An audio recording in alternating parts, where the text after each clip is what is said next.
Why did the cowboy who slept in the barn every night suddenly refuse to let anyone take her away? The barn doors slammed against the wind as smoke curled into the snowy night.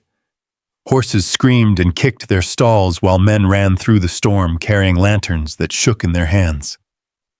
Near the burning stable, a cowboy with a wounded shoulder stepped in front of a black woman, clutching a stack of old ranch records. Snow stung her face. The papers trembled in her hands. Then she noticed something hidden among the scorched documents, and the look in his eyes told her he already knew what it could cost them both. Have you ever met someone worth fighting for? Share your thoughts below and join us for the story. There were punishments in Cedar Bluff that never required a raised hand. They arrived on clean paper. They wore polite smiles. They sat across wooden tables and spoke of family, duty, and reputation. By the time they were finished, a person's future belonged to someone else. The morning sunlight fell through the front window of Reed General Store, turning dust into floating gold. Loretta Brooks stood behind the counter with a ledger open in front of her. A pencil rested between her fingers. 3 invoices waited to be totaled before noon. She finished the numbers without crossing out a single line. Mrs. Martha Reed watched from the far shelf where she was stacking coffee tins. "You're faster than the bank clerk again," she said. Loretta smiled faintly and closed the ledger. "I've had practice." Outside, wagon wheels rolled through the muddy street. A ranch hand tied his horse near the feed store. The church bell rang once across town. Everything looked ordinary. By sunset, nothing would be. Loretta had spent most of her life learning how to avoid trouble. She spoke carefully, worked carefully, saved every receipt, returned borrowed items cleaner than she received them.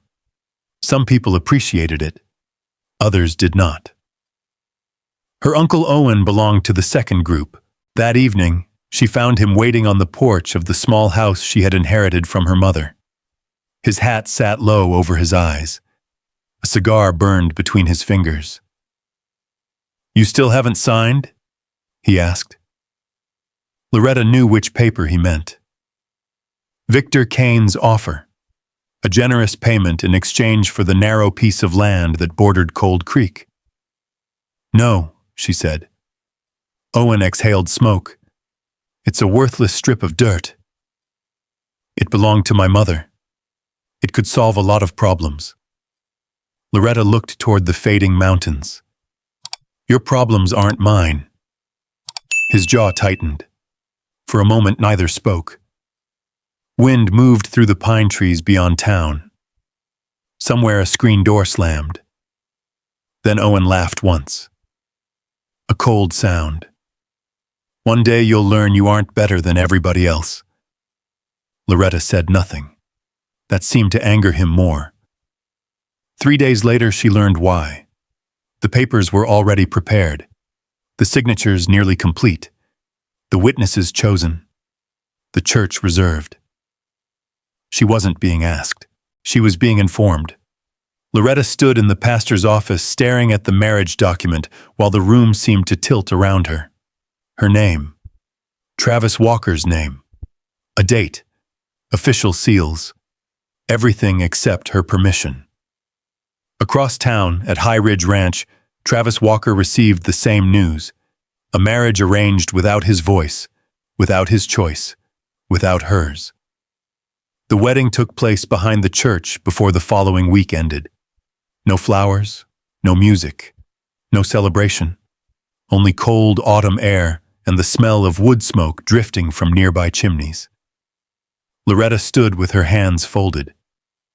The minister spoke. Witnesses watched. Somewhere behind them, a horse stamped its hoof against packed dirt. Then she finally looked at the man beside her. Travis Walker. Tall, broad-shouldered, a clean shirt worn under a weathered coat. His hands carried old rope burns and years of ranch work. But it wasn't his appearance that unsettled her. It was his eyes. He wasn't looking at her like property. He wasn't looking at her like a burden. He wasn't looking at her much at all, as though he understood that whatever was happening here was being done to both of them. The ceremony ended. The papers were signed. The punishment was complete. Yet as the crowd drifted away, Loretta found herself watching Travis Walker, and for reasons she could not explain, that frightened her more than the marriage itself. The ride to High Ridge Ranch took nearly an hour. The road wound north out of Cedar Bluff, climbing through open grassland where late autumn wind pushed waves through the yellow prairie. The mountains stood dark against the afternoon sky. Patches of snow already clung to the higher ridges. Neither of them spoke much. Travis drove the wagon while Loretta sat beside him with her small suitcase resting against her boots. Twice he looked as if he might say something. Twice he changed his mind. By the time they reached the ranch, the sun was dropping behind the hills. The house was smaller than she expected. A simple cabin of weathered pine boards, a corral, a barn, a water trough fed by a narrow channel running down from the hills. Nothing fancy, nothing impressive. Just honest work made visible. Travis unloaded her suitcase and carried it inside. The cabin smelled faintly of coffee, leather, and wood smoke. A cast-iron stove sat near one wall. A square table stood beside the window. Everything was clean, not polished, not decorative, simply cared for. He placed her suitcase near the bedroom door. "You can have the room," he said. Loretta blinked. "And you?" "I'll sleep in the loft above the barn." For a moment, she simply stared at him. He adjusted the brim of his hat. "You shouldn't have to wonder who's coming through your door at night." The words settled quietly into the room. No speeches, no explanations, just a simple fact. Outside, a horse snorted in the cold. Travis nodded once and stepped back toward the door. "I'll be feeding the stock." Then he left. Loretta stood alone in the cabin.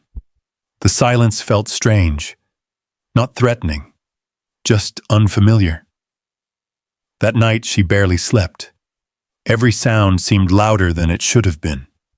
The wind against the walls, the distant creak of barn doors, a coyote somewhere beyond the ridge. But no footsteps approached her room. No door opened. No demands came. Morning arrived pale and cold. When Loretta stepped into the kitchen, a kettle was already warming on the stove. Beside it sat a clean coffee cup. No note. No explanation. She looked through the window. Travis was already outside. The sun had barely cleared the mountains. He was carrying feed buckets across the frozen yard. She watched him stop beside an old chestnut mare. The horse ate before he did. Later that morning, she noticed something else. A ranch hand arrived with a delivery of fence posts. Travis counted the load, checked the receipt, and paid the man exactly what had been promised. Not a dollar less. Not a dollar delayed. The ranch hand left smiling. That seemed unusual enough for Loretta to remember it. The days settled into an awkward rhythm. They shared meals, brief conversations, long silences. Neither pushed, neither demanded. Then the storm arrived. The first real storm of the season rolled down from the mountains just before dusk. Wind struck the valley hard enough to rattle windows. Snow mixed with rain. Branches bent. By midnight, a section of fencing on the north pasture had come down. Loretta woke to the sound of pounding on the door. Travis stood outside wearing a heavy coat already soaked through. The cattle got through. She grabbed her boots. 5 minutes later, they were riding lantern light across the pasture. The cold bit through her gloves. Mud pulled at her feet. Cattle drifted toward the creek in the darkness. No one complained. No one stopped. For hours they worked side by side, driving cattle back through the broken section, lifting damaged rails, stretching wire. By dawn, both were exhausted. Loretta's hands ached. A strand of wet hair had escaped her bonnet. Travis hammered the final nail into place. Then he looked at her. Really looked. You didn't have to come out here. Loretta pulled her gloves tighter. Neither did you. For the first time, she thought she saw the beginning of a smile. Small. Gone almost immediately. A week later, she was standing outside Martha Reed's store when she overheard two women talking near the hitching rail. Poor fellow never got over it. The woman left him 3 days before the wedding, packed everything, and headed east. Loretta slowed her steps. The women lowered their voices, but not enough. She understood immediately. They were talking about Travis. That evening, she found herself watching him across the supper table. The man quietly cutting cornbread. The man who never interrupted. The man who seemed careful with every word. Someone had once walked away from him. The thought lingered longer than she expected. Later that night, after the dishes were washed and the lamps extinguished, Loretta stepped onto the porch.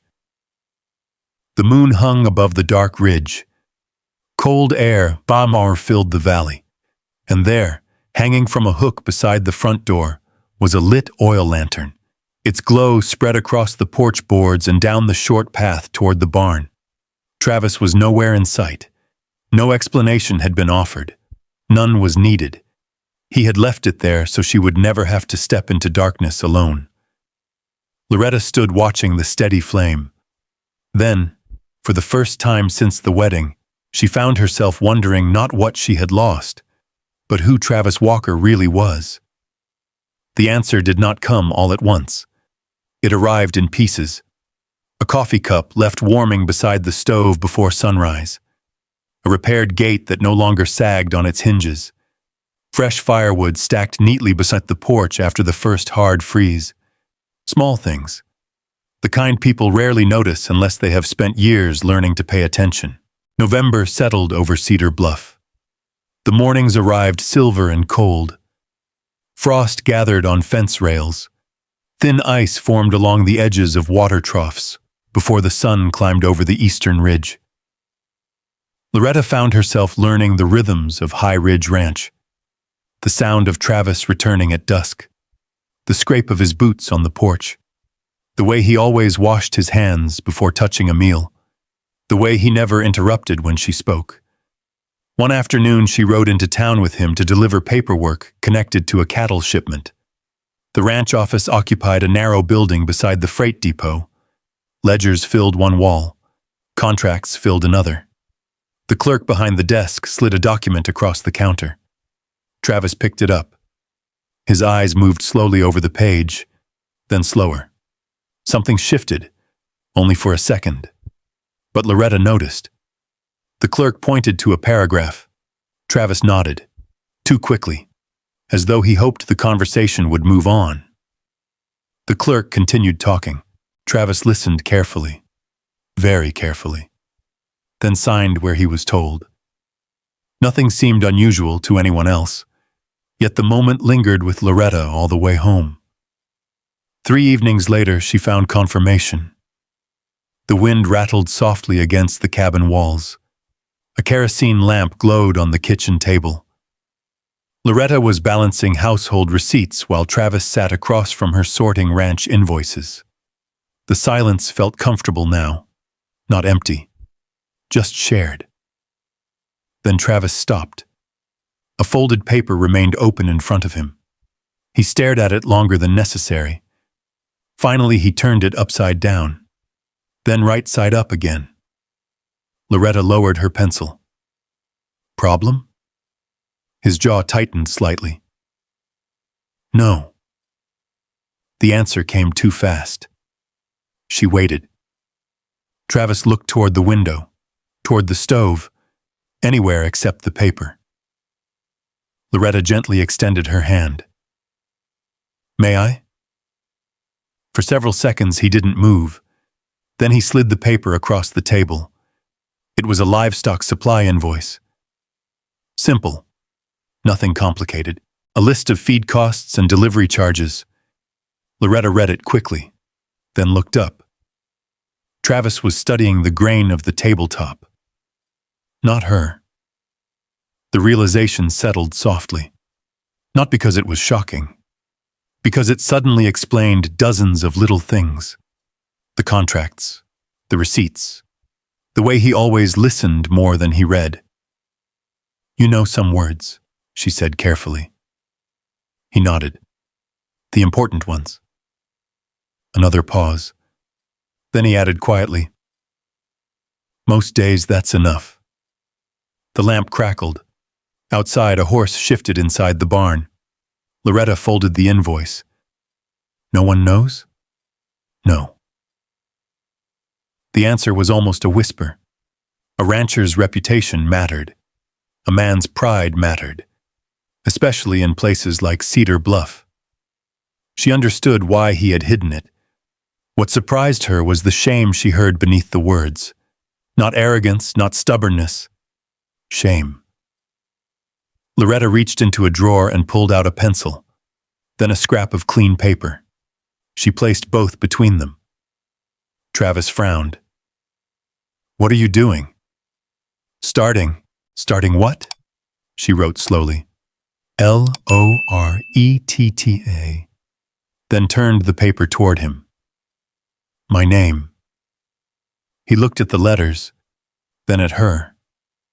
For the first time, she noticed uncertainty in his eyes. Not fear, something quieter.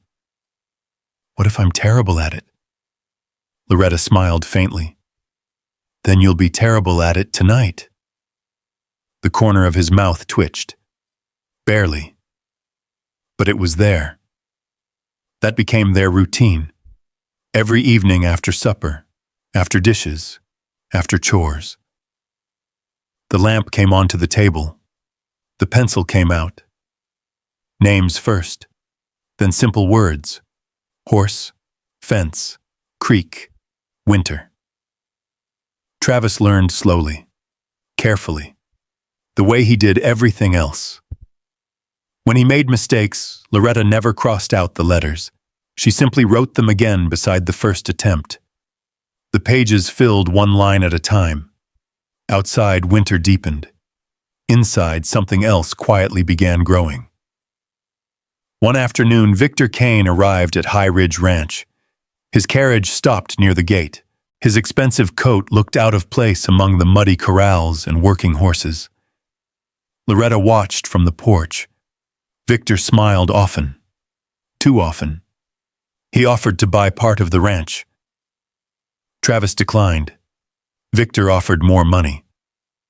Travis declined again. The conversation remained polite. But when Victor finally rode away, the air felt heavier. That wasn't the last visit. 2 weeks later, Victor appeared again. This time, Travis was away inspecting cattle near the north pasture. Victor found Loretta alone. He tipped his hat politely, asked about ranch life, asked whether she liked living so far from town, asked whether Travis treated her well. The questions sounded harmless, yet something about them felt wrong, like a man measuring a fence line before deciding where to cut.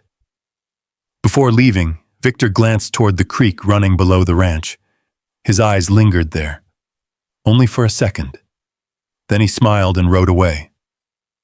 The answer came from an old ledger. One forgotten evening while sorting ranch records, Loretta found correspondence tucked inside a stack of land papers.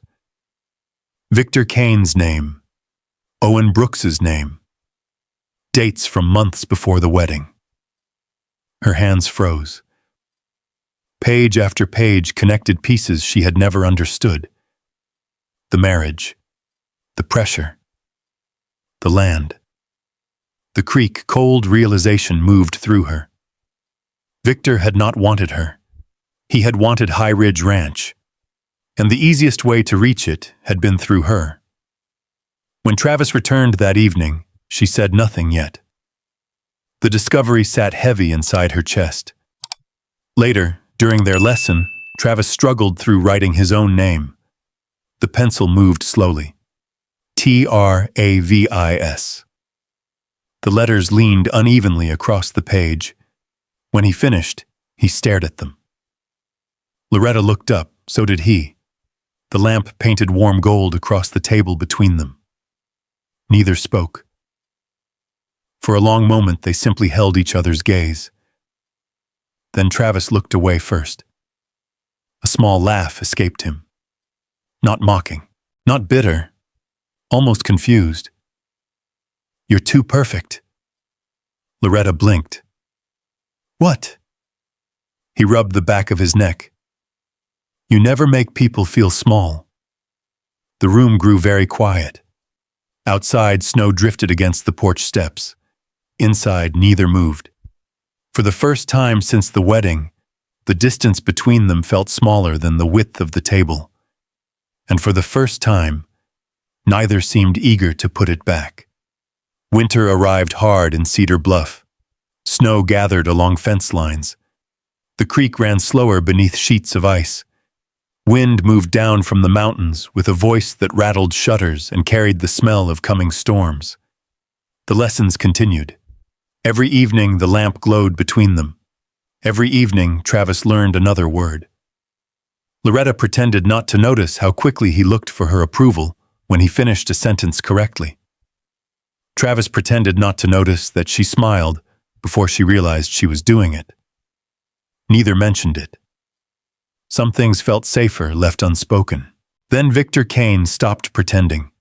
His men began appearing near the northern boundary of High Ridge Ranch. Questions were asked about water rights. Old surveys suddenly mattered. Rumors drifted through town like smoke. By December, even Martha Reed was hearing them. "Victor wants something," she told Loretta one afternoon inside the store. "He always wants something." Loretta already knew. The papers hidden inside the old ledger had made that clear. She simply did not yet know how far he was willing to go. The answer came during a snowstorm. The night began quietly. The wind rose after dark. By midnight, it howled across the valley. Loretta woke to shouting. Then came the horses. Their panicked cries cut through the storm. Travis was already pulling on his coat. The smell reached them seconds later. Smoke. He was out the door before she could speak. Loretta followed. Snow whipped across the yard. Orange light flickered against the darkness. The north side of the horse barn was burning, not wildly. Not yet, but enough. Men were running, buckets moved from hand to hand. The horses slammed against their stalls in terror. "Get the gates!" someone shouted. Travis disappeared into the smoke-filled doorway. Loretta's heart lurched. She ran toward the outer corral where frozen chains resisted her fingers. Another ranch hand joined her. Together they forced the gate open. One frightened mare burst through first, then another. The storm carried sparks into the night sky. Minutes stretched like hours. Finally, Travis emerged leading 2 horses, then another, then another. His coat was blackened with soot. One sleeve hung awkwardly. Something was wrong, but he kept moving until the last horse was safe. By dawn, the fire was out. Part of the barn remained standing. Part of it did not. Snow covered the damage in a thin white layer. The yard looked strangely quiet. Too quiet. That morning they discovered more bad news. The office lock had been forced. Several land records were missing. Not all of them. Only specific files. Travis sat heavily in a chair. His shoulder had swollen beneath his shirt. Every movement made him wince. Yet he said little. Loretta brought hot coffee and set it beside him. Neither touched it immediately. She spent the afternoon searching through storage boxes and old ranch ledgers. Dust coated her sleeves. Pages crackled beneath her fingers. Outside, snow continued falling. Inside, numbers and signatures slowly began forming a pattern. Then she found it. An old property transfer. A survey map. 2 signatures. One was genuine, the other was not. Loretta stared at the document, read it again, then again. The creek boundary had been altered years earlier. A small change, easy to miss, enough to move valuable water rights from one property to another. Victor Kane had never been trying to buy the creek. He had been trying to hide what he had already taken. That evening, she found Travis sitting near the stove. His injured shoulder rested against the chair back. The room was dim. The storm still tapped softly against the windows. Without a word, Loretta changed the bandage wrapped around his arm. Travis watched her hands. Careful, steady, familiar. After a long silence, he finally spoke. I keep thinking. Loretta tied off the clean cloth. About what? His eyes stayed on the fire. One day you're going to realize you deserve better than this place. The flames shifted. Neither moved. You deserve someone better than me. Loretta looked at him. Really looked. At the tired eyes. The injured shoulder. The man who had never demanded anything from her. Outside, the wind eased. Inside, neither found another word. But neither looked away. The storm finally passed 2 days later. The sky over Cedar Bluff cleared into a hard winter blue. Snow covered the valley in long white stretches broken only by fences, wagon tracks, and the dark lines of pine trees climbing the hills. Travis's shoulder healed slowly, not quickly enough for ranch work, not slowly enough to keep him from trying. Loretta caught him lifting feed sacks twice before breakfast one morning. The second time, she simply stood in the barn doorway with her arms crossed. Travis looked at her, looked at the sack, then quietly put it back down. Neither spoke. The conversation somehow happened anyway. Meanwhile, the papers she had discovered refused to leave her mind. Every evening she spread them across the kitchen table. Survey maps, old property records, water agreements, receipts, signatures, dates. The more she studied them, the clearer the picture became. Victor Kane had manipulated property lines years ago. The missing ranch records were not random. Someone had taken exactly the documents that could expose him, but not all of them. One copy had survived, hidden in a forgotten ledger nobody expected anyone to read, especially not Loretta Brooks.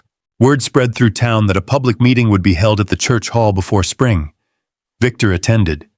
So did ranch owners, storekeepers, Deputy Noah Grant, nearly everyone who had a stake in the valley's water rights. The morning of the meeting arrived cold and bright. Loretta carried a leather satchel filled with papers. Travis walked beside her. Neither spoke much during the ride into town. The church bell rang as they tied their horses outside. People filled the room. Boots scraped across wooden floors. Coats hung dripping melted snow near the entrance.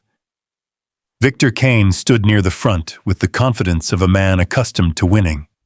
His smile appeared the moment he saw Loretta. It faded when he noticed the satchel. The meeting began. Voices rose. Arguments followed. Then Loretta stood. The room quieted. Not completely, but enough. She placed the documents on the table one by one. Survey maps, land transfers, water records, dates that matched, signatures that did not. Facts were harder to dismiss than rumors. She spoke calmly, the same way she balanced ledgers, one line at a time, one number at a time. No drama, no anger. Just truth. Victor interrupted twice. Neither interruption helped him. Then Deputy Noah Grant stepped forward. He examined the documents, compared signatures, reviewed old records from the county office. Finally, he looked up. The silence that followed seemed to stretch through the entire room. The documents are legitimate. No one moved. No one needed to. Everything had already changed. Victor Kane's expression hardened. For the first time since Loretta had known his name, he looked uncertain. The meeting ended hours later. By sunset, the valley knew the truth. The water rights belonged to High Ridge Ranch. Victor's claims collapsed. The missing records no longer mattered. The surviving evidence was enough. Outside the church, people stopped Loretta as she walked toward the hitching rail. Some shook her hand. Others simply nodded, a small gesture, yet different from anything she had known before. Respect often arrived quietly. Travis waited beside the horses. When she reached him, he didn't speak immediately. Neither did she. They simply stood together beneath the fading winter sky. A week later, he asked her to take a ride. Nothing unusual about that, except he chose the road leading toward the old church. The same church where strangers had made choices for them. The same church where neither had been given a voice. The building stood nearly empty now. Snow rested against the steps. Sunlight filtered through the windows. Travis opened the door. They stepped inside. No witnesses waited. No documents. No pressure. Only silence. The good kind. The kind that leaves room for honesty.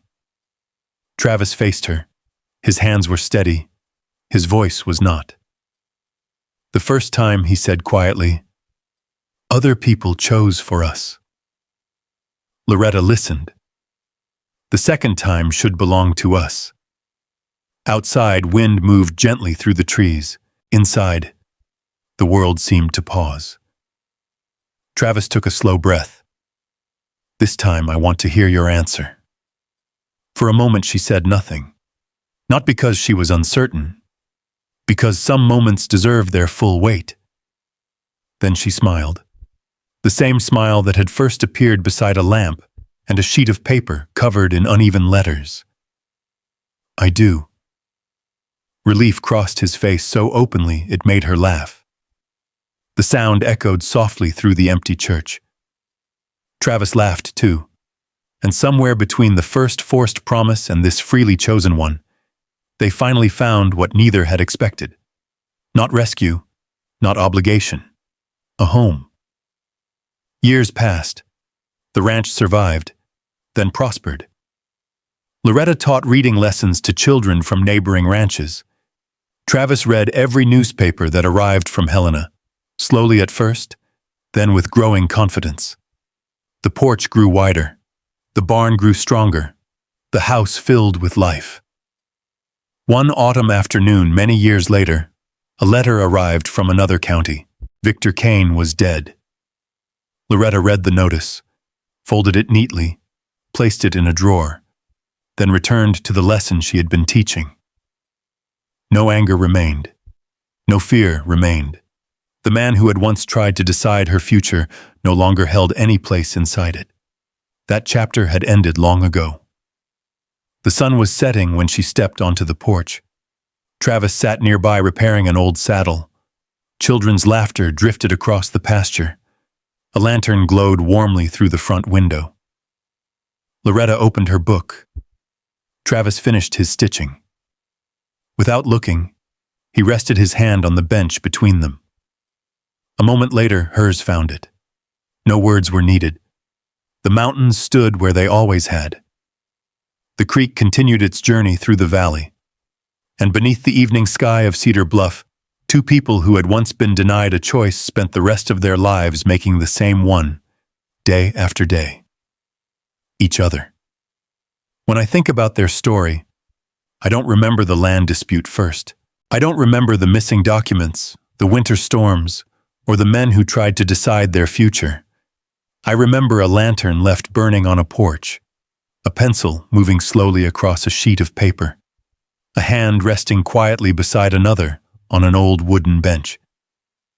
Maybe that's because the biggest moments in a life rarely announce themselves when they're happening. Now imagine yourself standing where Loretta once stood. Imagine being told what your future should look like. Imagine carrying the weight of other people's decisions, only to discover that the person beside you is not asking for control, but offering respect. And imagine what that would feel like. Because sometimes healing doesn't arrive all at once. Sometimes it comes in small acts repeated over time. A kindness, a promise kept. Someone staying when leaving would have been easier. That may be the heart of this story. Not that love rescued them, but that trust gave love a place to grow. If you've ever known someone who stayed beside you through a difficult season of life, I'd love to hear about them in the comments. And if stories like this remind you that good people still exist, I hope you'll join me again. There are many more journeys waiting ahead. Stories of courage, second chances, quiet mysteries, and the kind of hope that often appears when we least expect it. Until next time, thank you for spending this evening here.